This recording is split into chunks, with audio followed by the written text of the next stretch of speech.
Everyone, मेरा नाम हुमैरा है और मैं 8वीं क्लास की तालिब-इल्म हूँ। मेरा नाम आयशा है और मैं 5वीं जमात की तालिब-इल्म हूँ। मेरा नाम अनस है, मैं 7वीं जमात का तालिब-इल्म हूँ। हम इस्माइल अब्दुल्ला कुरैशी हाई स्कूल के तालिब-इल्म हैं। आज हम आप सबके सामने एक प्रोजेक्ट पेश करना चाहते हैं। प्रोजेक्ट का नाम है hackathon waste, food waste, plastic waste. क्या है?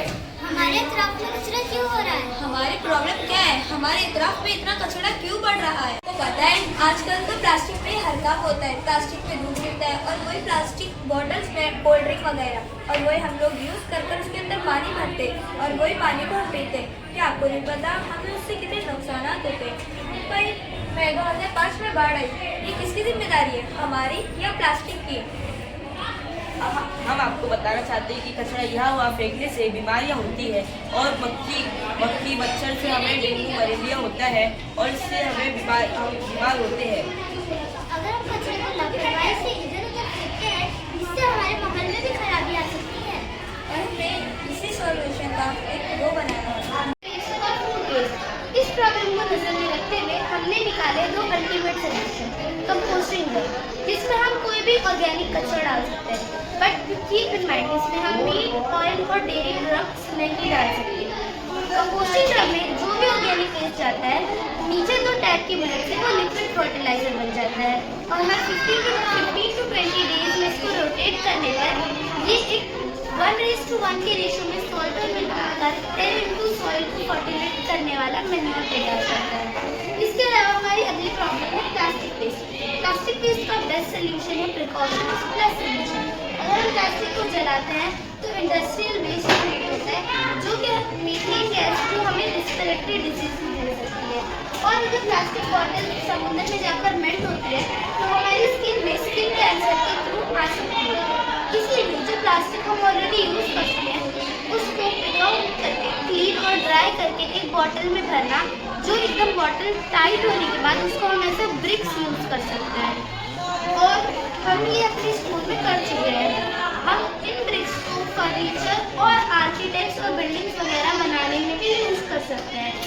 और इसके अलावा जो हम आगे प्लास्टिक वेस्ट जनरेट ना करें, इसलिए हमें अपना खुद का बैग कैरी करना चाहिए, अपनी बॉटल्स कार्ड कैरी करनी चाहिए और हमें ज़्यादा से ज़्यादा इनको चीज़ों पर सस्टेन हो जाना चाहिए, such as bamboo brush and bamboo spoon. Thank you. और फूड वेस्ट की प्रॉब्लम को ध्यान में रखते हुए हमने निकाले 2 अल्टीमेट सोल्यूशन। सबसे पहले इंडिया सिंगी चाइना के बाद सबसे ज़्यादा फूड वेस्ट प्रोड्यूस करता है और ये फूड वेस्ट हमारे लिए बहुत ज़्यादा नुकसानदा होता है कि जब ये लैंडफिल्स में जाता है तो मॉस्किटोज को अट्रैक्ट करता है, जो आगे चल के हमारे लिए डेंगू और मलेरिया जैसे बीमारी का सबब बनता है। इसलिए हमने निकाला कंपोस्टिंग ड्रम। कंपोस्टिंग ड्रम में हम कोई भी organic waste, vegetable waste, fruits और लीव्स डाल सकते हैं, जिससे वो इसे बेस्ट क्वालिटी के मैन्योर में तैयार कर देता है। बट हम इसमें मीट, फिश और डेयरी प्रोडक्ट्स और तेल वगैरह नहीं डाल सकते। अब इस कंपोस्टिंग ड्रम को हर 15 to 20 डेज में इसके हैंडल को रोटेट करना होता है, जिससे नीचे टैप से लिक्विड फर्टिलाइजर निकलता है, जो कि बहुत ज़्यादा हार्ड होता है। 20 ml को 20 लीटर ऑफ वाटर में डाइल्यूट कर हम बना सकते हैं बेस्ट फर्टिलाइजर फॉर प्लांट्स। और इसके अंदर जो मैन्योर होता है वो 1:1 की रेशो में सॉइल में मिक्स करने पर सॉइल को 10x फर्टिलिटी देता है। इसके अलावा प्लास्टिक वेस्ट इंडिया में बहुत बड़ी प्रॉब्लम है। 2005 के फ्लड की भी रीज़न प्लास्टिक ही थी। इसके अलावा अगर हम प्लास्टिक को बर्न करते हैं तो इंडस्ट्रियल वेस्ट जनरेट होता है और अगर उसको छोड़ देते हैं तो वो मेल्ट होकर स्किन कैंसर के थ्रू हमारे अंदर आती है। इसलिए हमारे स्कूल में इस पर बहुत ज़्यादा सोच विचार करने के बाद और बहुत सारी एक्टिविटीज रखने के बाद निकाला अल्टीमेट सोल्यूशन इको वेस्ट। जो प्लास्टिक हम पहले ही यूज़ कर चुके हैं उसको ड्राई और क्लीन करके प्लास्टिक की बॉटल्स में अच्छे से स्टफ करके भर देना, जिससे प्लास्टिक की बॉटल हार्ड हो जाती है। उन्हीं इको ब्रिक्स को हम अपने फर्नीचर्स के लिए, आर्किटेक्ट्स और बिल्डिंग्स के लिए भी यूज़ कर सकते हैं, जो इको फ्रेंडली और कॉस्ट अफोर्डेबल और ड्यूरेबल भी है।